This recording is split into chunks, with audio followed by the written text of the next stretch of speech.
Jadi kalau di Indonesia kenapa harus pakai bahasa Pali, kenapa tidak harus pakai bahasa setempat? Misalnya kalau di Jawa ya pakai bahasa Jawa, kalau di Batak ya pakai bahasa Batak, di mana itu Dayak pakai bahasa Dayak atau apa?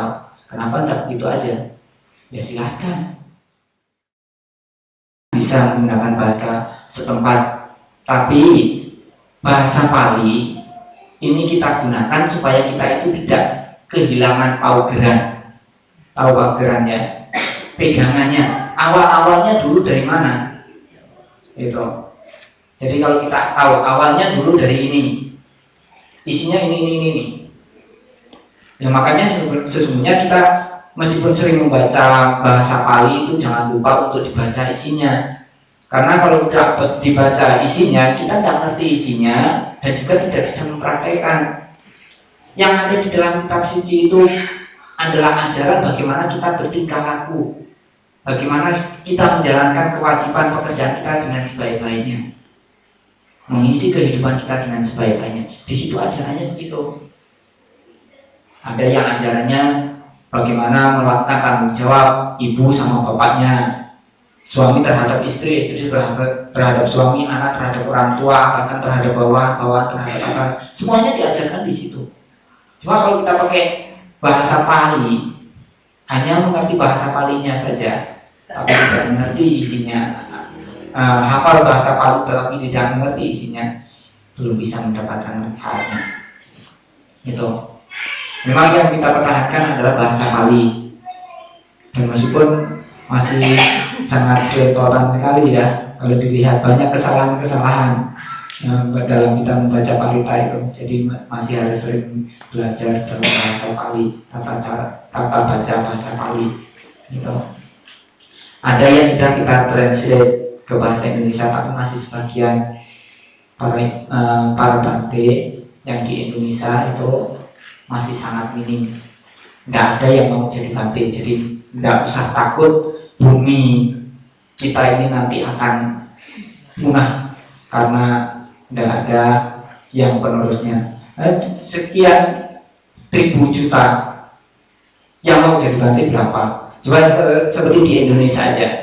Dari berapa? 200 berapa? 203 juta jiwa. Yang mau jadi bante cuma 50. Bikin nggak?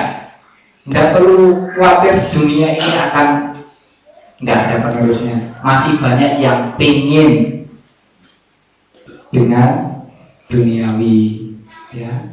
Pengen duniawi masih banyak. Kalau yang tidak pengen duniawi sudah semuanya mau jadi bante ya khawatir juga. Tapi tidak perlu dikhawatirkan, semuanya pasti suka untuk tinggal di dunia ini, menikmati sesuatu yang ada di dunia ini. Cantik bante pacarku, sayang mau ditinggal. Tampan pacarku bante, sayang mau ditinggal jadi bante. Nah, pokoknya masih kelekatan, saya masih harus mengejar materi ini, masih mengejar kedudukan ini. Sayang saya belum ini, belum itu, mau pikirannya malas banyak, alasan-alasan banyak. Jadi kita tidak mau jadi itu. Jadi dari sekian orang hanya 50 yang mau jadi bante. Gitu. Makanya untuk translate ke bahasa Indonesia masih bisanya sedikit. Seperti yang Bu Bapak pegang ini bagian sangat kecil sekali sih ya. Masih banyak yang perlu untuk kita pelajari. Tapi yang diterjemahkan ke bahasa misalnya kalau bahasa Pali ke bahasa Thailand, Thailand itu sendiri juga negara Buddhis, banyak tenaga di sana, bisa ditranslate ke bahasa Thailand. Jadi lengkap di sana, di Sri Lanka, Burma, kemudian Kamboja, Thailand itu lengkap. Inggris, bahasa Inggris lengkap.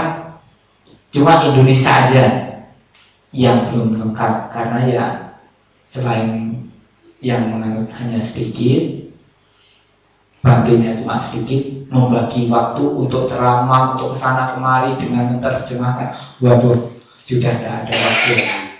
Ya, harus kesana kemari. Kalau ibu-ibu, bapak, saudara sekalian menginginkan untuk translatekan ke bahasa Indonesia, usahakan yang punya anak laki-laki jadi bante. Gimana?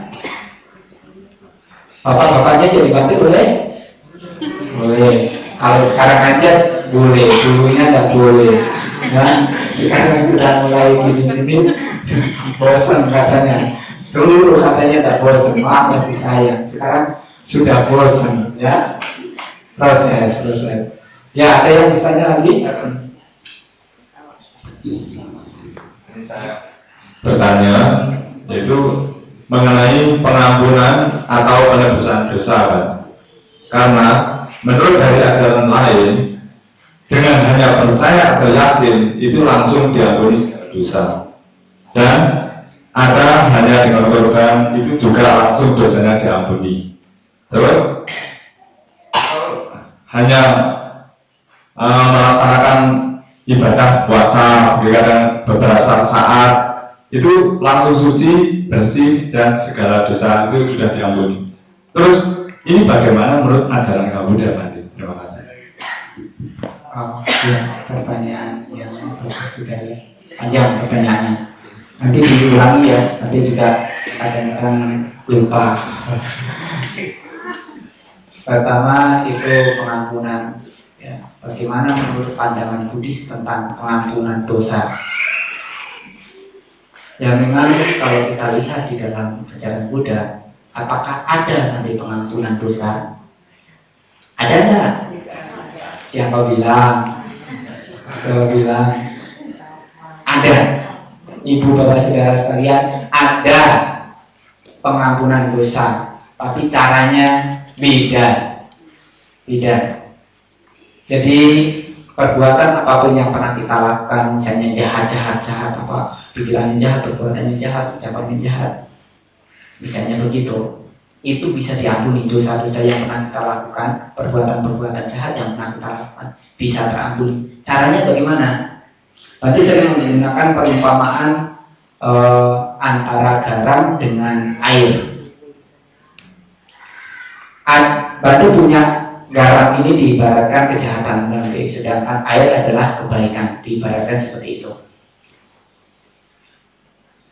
Garam yang 1 sendok, berarti masukkan 1 gelas air, rasanya bagaimana? Asin ya. Pernah nyoba? Coba nanti dicoba. Harus air pasiko ya. Lalu dinyatakan sendiri, jangan-jangan berarti bodohin. Nah, ternyata dikasih 1 sendok enggak asin gitu ya.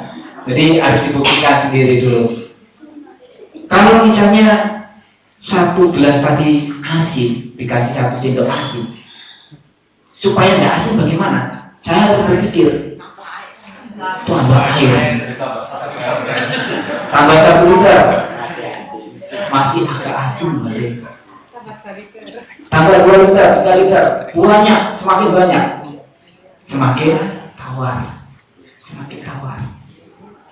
Kejahatan yang pernah kita lakukan semakin tidak terasa. Jadi ibu bapak saudara sekalian, untuk mendapatkan pengampunan dosa dari perbuatan-perbuatan yang pernah ibu bapak saudara lakukan, kita harus menambah banyak-banyak kebajikan, sering melakukan kebaikan. Sebagai pegawai kantor, melakukan tanggung jawabnya dengan sebaik-baiknya terhadap bawahan, terhadap kewajibannya terhadap kantor itu.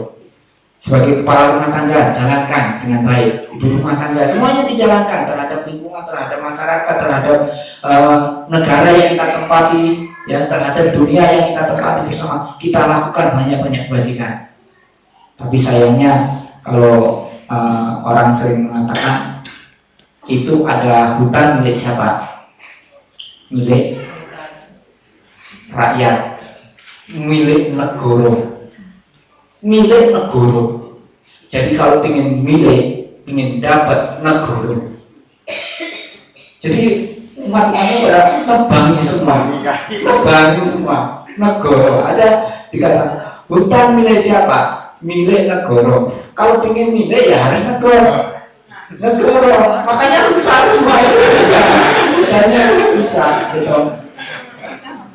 Tidak mencintai dunia, tidak mencintai negara, gitu. Makanya sekarang ada gempa bumi, ada tanah longsor, ada banjir, karena dari kata-kata milik negara tadi itu, ya, gitu. Jadi kita kalau ingin supaya kejahatan kita menjadi tawar, kita harus sering berbuat kebajikan. Semakin banyak kebajikan yang kita lakukan, maka kejahatan yang pernah kita lakukan itu akan hilang. Ahosikama, dalam istilah bahasa Palinya ahosikama, terampuni, tidak akan masak, tidak akan berbuah, gitu ya, tidak akan masak, tidak akan berbuah, tidak akan kita petik dari kejahatan itu, tidak akan berbuah, begitu. Jadi ada istilah untuk itu, menjalankan sila, tujuannya untuk ya untuk berbuat baik tadi, supaya kejahatan-kejahatan kita bisa terkikis. Makanya tadi Pak dikatakan intinya tidak berbuat jahat. Dengan tidak berbuat jahat sekecil apapun, maka itu sesungguhnya adalah cara bagaimana kita mendapatkan ampunan. Jadi diampuni atau tidak diampuni, bagaimana kita memilih, bagaimana mengatur kehidupan kita, mengisi kehidupan kita sendiri-sendiri. Gitu. Itu yang masalah pengampunan ya. Kemudian yang kedua apa? Yang kedua, menurut ajaran lain, hanya dengan percaya atau yakin itu segala dosa juga. Ya, ya ini sebenarnya juga sama, hanya dengan percaya aja bisa naik surga. Enak nggak? Enak. Tapi kalau yang kita yakini itu adalah benar, baik dan benar. Kalau kita hanya percaya, tempe enak, apa tahu enak, padahal kita nggak pernah menyatakan sendiri, nggak pernah makan sendiri, hanya yakin aja bahwa itu tempe tahu enak. Bisa supaya kita itu apa, dosa-dosa kita terampuni.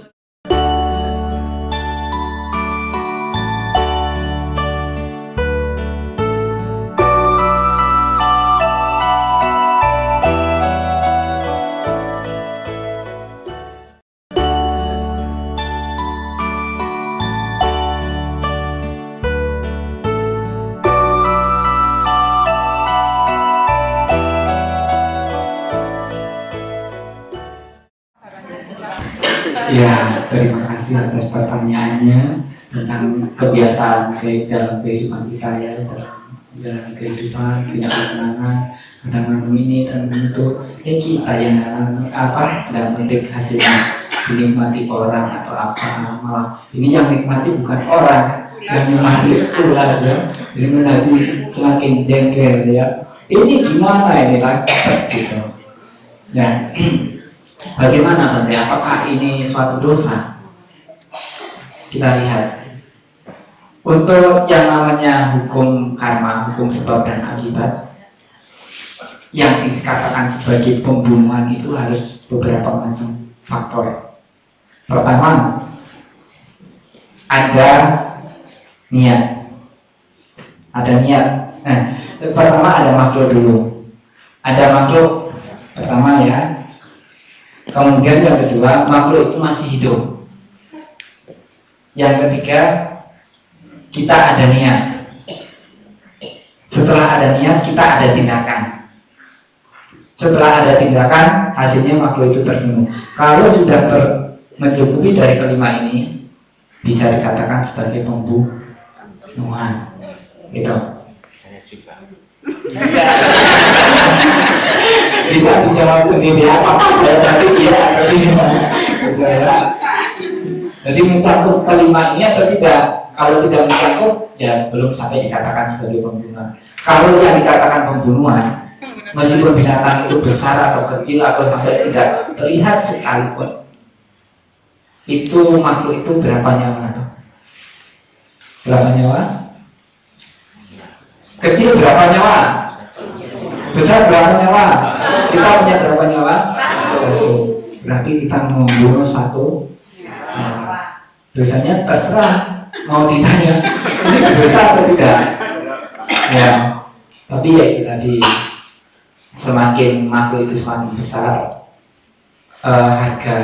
harganya semakin besar. Harganya nyawa semakin besar. tumbuhan itu kan juga bernyawa, Pak. Nanti, ya, toh. Saya menolong nyawa ini untuk membunuh nyawa ini. Nyawa lain. Jadi ingin membubarkan penderitaan dari makhluk lain, tetapi beliau mengambil tindakan mengorbankan yang lain juga, gitu ya. Jadi gimana ini? Impas ini ya. Ingin menyelamatkan nyawanya, malah mengorbankan nyawa lain. Gimana? Kurang tepat ya, kurang tepat. Jadi pertama yang harus kita ambil tindakan, bagaimana? Jangan nanam. Kalau kita tidak nanam, kita tidak akan dimakan lawan, tidak akan dimakan serangga macam-macam. Karena kita nanam, itu resikonya. Jadi kita belajar sabar. jangan dikomentar. Kalau terhadap semut, kecoa itu ya, istri saya pakai kapur. Kadang-kadang saya lagi ambil barang itu keluar jalan, kecoa ya, spontan Pak saya. Ya, begitu ya. Kalau istri saya dia masih kapur, jadi nggak ngerti. Jadi dosa saya bertumpuk. Ya itu tadi bisa kita kikis semua perbuatan yang pernah kita lakukan. Kalau itu memang menimbulkan penderitaan bagi kita, itu kan menimbulkan penderitaan bagi kita juga, bagi makhluk lain itu juga. Karena apa? Waktu kita melihat begitu, emosi sudah timbul, marah sudah timbul menguasai kita, ini sudah menderita kita. Apalagi sampai membunuh juga dengan kejengkelan, dengan kemarahan kita sudah berlipat-lipat neraka kita itu. Sudah merasakan betapa menderitanya orang yang marah, panas telinga, panas kepala semuanya. Ya pengen aja dilampiaskan begitu kemarahannya. Kalau kita melakukan begitu ya dunia ini yang kita tempati kalau semuanya marah-marah ya tidak akan kemana-mana gitu. Jadi yang harus kita lakukan, kita harus menanamkan kesabaran. Dan sebenarnya juga kita penuh. Karena yang lain pasti datang juga. Sabar aja seperti yang tadi ceritakan tadi. Dikatain gundul ya memang gundul, pakai bilang begini begitu ya nggak apa-apa, kita terima, itulah risiko saya. Akibat yang pernah kita tanam akan kembali kepada saya sendiri, tidak akan pernah kembali kepada orang lain. Jadi tanaman yang kita tanam cepat atau lambat akan kembali kepada diri kita sendiri. Memang kadang-kadang orang berpikir perbuatan jahat tidak ada, perbuatan jahat kalau kecil ini tidak akan berakibat, katanya begitu. Tapi ya lama-lama begitu merasakan akibatnya, oh ternyata meskipun kecil juga berakibatnya. Gitu. Diibaratkan air setetes semakin banyak, kejahatan kita semakin banyak. Pada saat memetik hasil dari kejahatan kita, baru kita merasakan, oh hasil dari kejahatan itu penderitaan ya, begitu. Tapi kalau kita belum merasakan hasilnya dari kejahatan itu, mungkin kita masih merasa, oh korupsi tidak jahat, nyuri tidak jahat, bunuh tidak jahat. Buktinya saya masih happy. Gitu. Tapi begitu kita merasakan akibatnya, oh penderitaannya. Kita pernah lihat itu mencuri. Pencuri pada waktu mencuri ada yang langsung ketangkep, langsung kena buangnya. Ya kan, langsung digebukin, langsung ditangkap polisi, dor kakinya, dor itunya, masukkan bui juga. Ada yang mungkin 2 hari lagi, 3 hari lagi, 1 minggu, 2 minggu, 1 bulan, 2 bulan baru ketangkep juga ada. Jadi cepat atau lambat kejahatan yang pernah kita lakukan akan berakibat. Diibaratkan kalau kata pepatah dulu mengatakan kejelekan seperti apapun kalau kita simpan rapat-rapat, cepat atau lambat akan bersih juga, kelihatan juga, begitu ya. Jadi kita harus belajar untuk bersabar ya. Kalau ya itu tadi, kalau kita memang tidak mau menanggung risiko dari itu, tidak usah nanam. Seperti happy tidak punya tanaman, tidak punya tidak punya rumah tangga, tidak punya anak, tidak punya istri, berarti tidak bingung susah-susah. Listriknya harganya berapa, cabenya berapa, ya sekolah harga berapa, tidak pernah mikirkan begitu. Happy, berarti happy. Ya, nggak mikir apa-apa. Kalau begitu nanti punya misalnya punya tanaman, punya ikatan, itu tadi. Akhirnya nanti khawatir juga, jangan-jangan tanamanku. Mungkin sekarang pun juga berpikir gitu, oh jangan-jangan tanamanku malam ini juga malah dihabisin sama itu, atau bahkan diambil orang sekalian. Waduh, khawatir duduk di sini nggak bisa santai, bisa berpikirkan tanaman gitu. Ya, jadi ada suatu keterikatan. Memang ada kesenangan, tapi di balik kesenangan itu ada penderitaan. Melihat penderitaannya enggak? Kesenangan Bapak kan tanam pohon, senang. Ya, senang tanam pohon. Tapi penderitaannya rawat, penderitaan, harus kasih pupuk, harus kasih ini, ya, untuk menjaga supaya terbebas dari hama, penyakit dan lainnya. Itu penderitaannya. Belum nanti kalau terserang sampai mati, kita semakin menderita. Wah, yang saya sayang kok mati gitu. Kita semakin menderita. Tapi kalau kita tidak punya, bagaimana? Happy. Hidupnya happy. Nanti tidak khawatir. Kita tidak khawatir mau kesana kemari. Kalau misalnya mau jalan-jalan keliling dunia, pernah ya jalan-jalan keliling dunia? Semoga suatu saat bisa keliling dunia. Kalau tidak keliling dunia ya keliling di batu sini aja cukup. Nah, bisa happy. Tidak khawatir binatang peliharaan saya siapa yang kasih makan, siapa yang rawat, siapa yang mandikan, tidak usah khawatir. Tanaman saya siapa yang kasih air, kasih pupuk, siapa, jangan-jangan udah di ini, jangan-jangan udah di itu. Semakin terlalu banyak beban pikirannya. Mungkin di kantor pun kalau kita menyayangi binatang yang sangat kita sayangi, kita tidak ke kantor, kita bingung juga menjadi kantor. Jangan-jangan piaraan saya tidak ada yang kasih makan nih. Telepon, mana? Anjing saya dikasih makan belum? Khawatir mengganggu kan? Mengganggu juga. Gitu. Jadi keterikatan tersendiri. Tetapi di situ memang ada kebahagiaannya. Tapi tadi katakan kebahagiaan itu kan ada tingkatan-tingkatannya. Kita berbahagia memiliki. Punya mobil bahagia kan? Bahagia. Tapi kalau Bante tidak punya mobil, lebih bahagia. Kenapa? Nanti kan mikirkan ujinya berapa, STNK, harus jalan ke sana kemari, nanti kalau rusak, kenapa ke polisi, kena ini, aduh, terlalu puyeng memikirkan itu. Terlalu ini. Tapi kalau ibu-ibu, bapak saudara sekalian, ya mungkin bahagia kalau punya anak, bahagia kalau punya istri, bahagia kalau punya rumah, bahagia kalau punya kendaraan, bahagia kalau punya jabatan dan macam-macam. Yang diinginkan hanya kebahagiaan sebatas duniawi aja. Padahal itu hanya sarana duniawi ya, sarana duniawi. Itu bukan kebahagiaan yang sesungguhnya. Kebahagiaan yang sesungguhnya di dalam pikiran kita. Tidak punya juga tidak apa-apa, happy. Begitu ya, bisa dimengerti. Ada yang lain? Aduh, banyak. Aduh, setengah 10 nih. Boleh? Ya, silakan. Cuma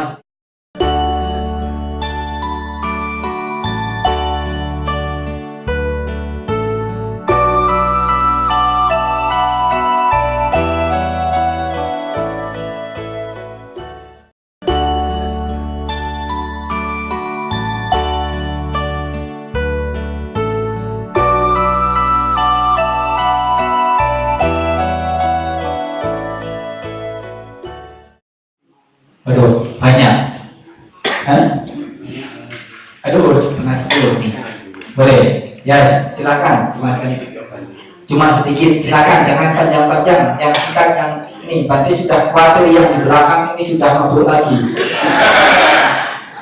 Ayo silakan. Ini Bante, karena saya dengan teman-teman kami ini mungkin orang tani semua. Jadi tanam di sawah itu sudah kemungkinan harus panas. Kalau tanaman kita rusak, kita kompres itu kan banyak binatang-binatang yang mati.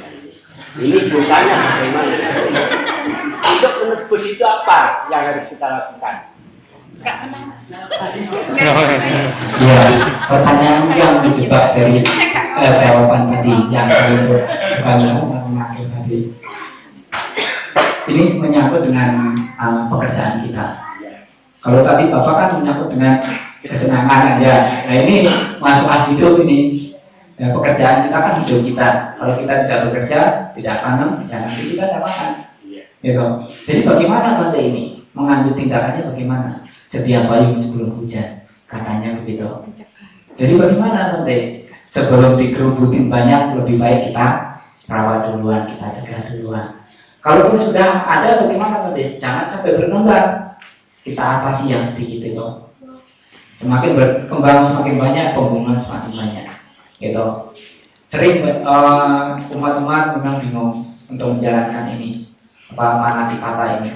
Wah, nanti saya pekerjaannya ini, nanti kalau saya tidak bunuh ini tanaman saya habis.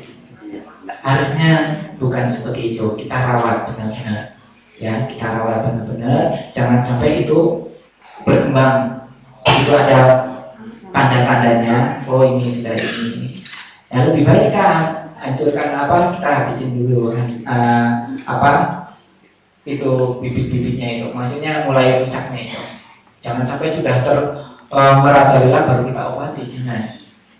Memang pencegahan lah begitu, pencegahan. Tidak. Kalau tikus gitu gimana Bante? Kalau tikus, Ya ini maka mereka membunuh ya Bante. Jadi dijaga keseimbangan ekosistemnya. Tikus siapa yang membunuh biasanya? Kucing, ular. Kalau di Jawa ular. Ularnya sih dimakan semua sih ya. Jadi kebanyakan manusia ini lebih ganas. Lebih ganas, apapun dimakan, dari pohon, dari apapun lah. Binatang apapun dimakan oleh manusia. Tidak ada yang kecoa dimakan manusia, tidak ada. Iya. Ternyata manusia itu makan kecoa. Yang kecoa makan manusia tidak ada.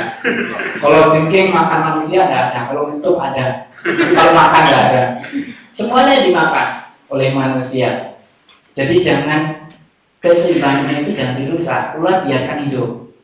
Jangan dipegang, disembelih, digoreng. Wah, enak sayang. Nah, ini kalau dengan begitu nanti itunya merajalela. Misalnya belalang juga begitu. Burung-burungnya jangan ditangkepin. Untuk keindahan, kalau ada burung berkicau kan senang juga. Nah, kebanyakan orang bagaimana? Dagor digoreng, habis burungnya. Gitu. Jadi apa? Akibatnya makanan burungnya tidak ada yang makan lagi. Belalang apa semuanya jadi berkembang, merusak tanaman. Kalau burung-burungnya kita biarkan, itu dimakan deh. Burung-burung, belalang apa semuanya itu dimakan. Kita sendiri yang merusak ekosistemnya ya, jadi seperti itu. Kalau sudah begitu kita baru bingung. Nanti kalau dari bunuh dirusak. Kalau kita bunuh melanggar sila kita, akhirnya begitu. Jadi usahakan untuk tidak melakukan pembunuhan itu supaya ekosistem tetap seimbang. Kalaupun misalnya terpaksa harus melakukan pembunuhan, jangan diimbangi dengan kebencian. Ya, jangan diimbangi dengan kebencian. Atau malah kita imbangi dengan kebaikan. Membunuh satu kita lepaskan lagi berapa gitu. Misalnya kita pernah membunuh hama di ladang.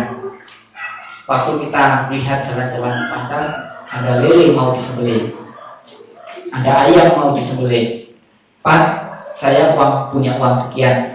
Boleh tidak kalau seumpamanya binatang yang mau disembelih tadi nyawanya saya hargai sekian, mau saya lepaskan bukan untuk dibunuh. Gitu. Jadi kita imbangi dengan berbuat baik begitu. Itu tidak akan berakibat. Maksudnya karma buruk yang pernah kita lakukan itu tidak akan terasa. Ya, seperti yang perumpamaan yang di depan tadi. Gitu. Ya. Satu kemoralan tidak bisa kita hindari melakukan pembunuhan, tapi kan masih punya 4 lagi yang bisa kita jalankan. Tidak melakukan pencurian, tidak berbuat asusila, tidak berbohong, dan juga mabuk-mabukan atau minuman keras ya. Atau apapun yang kita konsumsi membuat kesadaran kita lemah, ini kita hindari. 4 masih kita jalankan, itu masih bagus. Kebanyakan dari 5 ini yang mana yang dijalankan dan mana yang dilanggar? Semua dilanggar, wah panas sekali. Ya, gitu. Ya, bisa dimengerti ya. Nah, ada yang lain? Nggak ada ya, Ibu? Hah? Ini sudah sampai Pak Dewi. Bentar dulu, Ibu yang mau ini. Saya tadi mengatakan bahwa pikiran adalah kelompok, pikiran adalah pemimpin. Dengan sendirinya pelopor atau pemimpin itu kan pemimpin yang baik atau pelopor yang baik itu kan.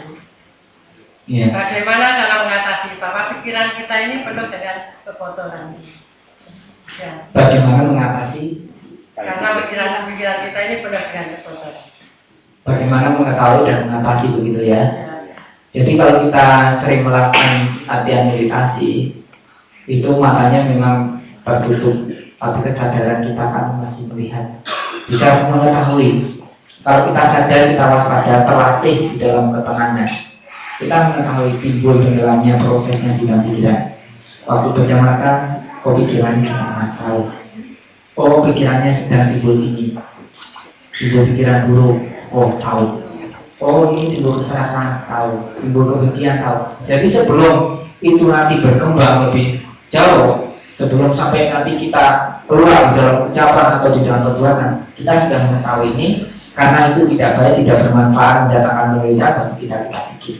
Jangan sampai lebih berpengaruh lagi, atau bahkan sampai tercipta di dalam perbuatan dan ucapan kita. Gitu. Jadi orang yang selalu sadar, selalu waspada, inilah orang yang selalu dipuja, orang-orang bijaksana. Tetapi siapa yang lena, orang yang dicela, oleh siapapun dicela.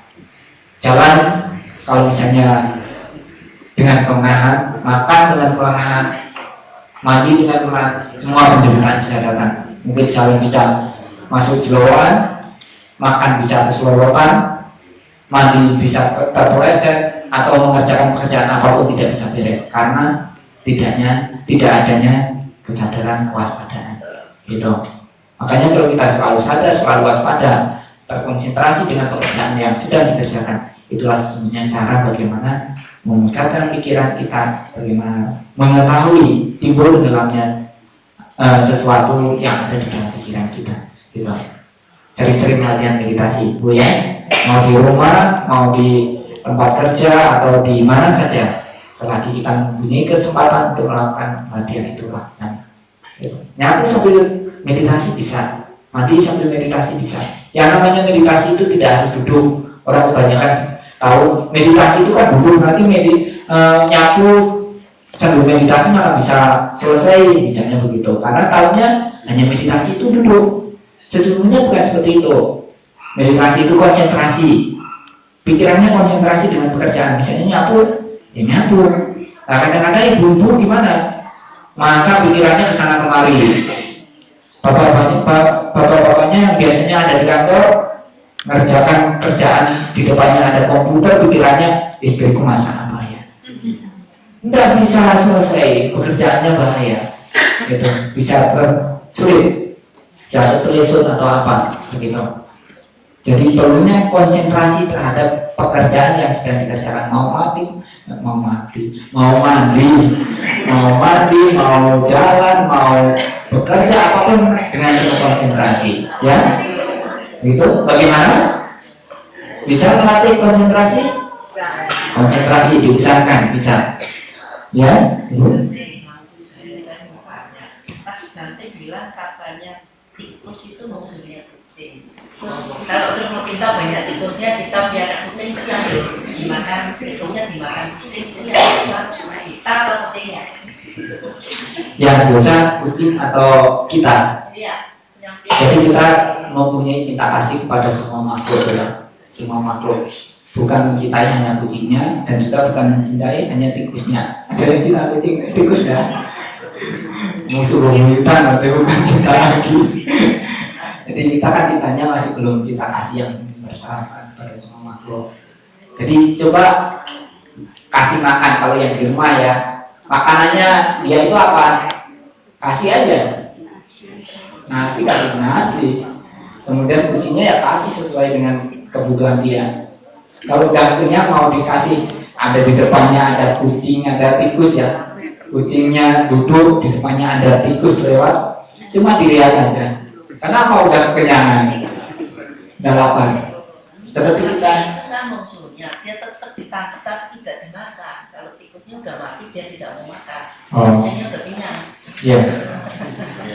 Iya. Boleh, bisa juga seperti itu. Jadi bisa diterkam, bisa dibunuh, tapi tidak dimakan karena udah kenyang. Tapi dengan kita sendiri, apakah ada bagian karmanya? Kalau niat kita kembali kepada niat ya.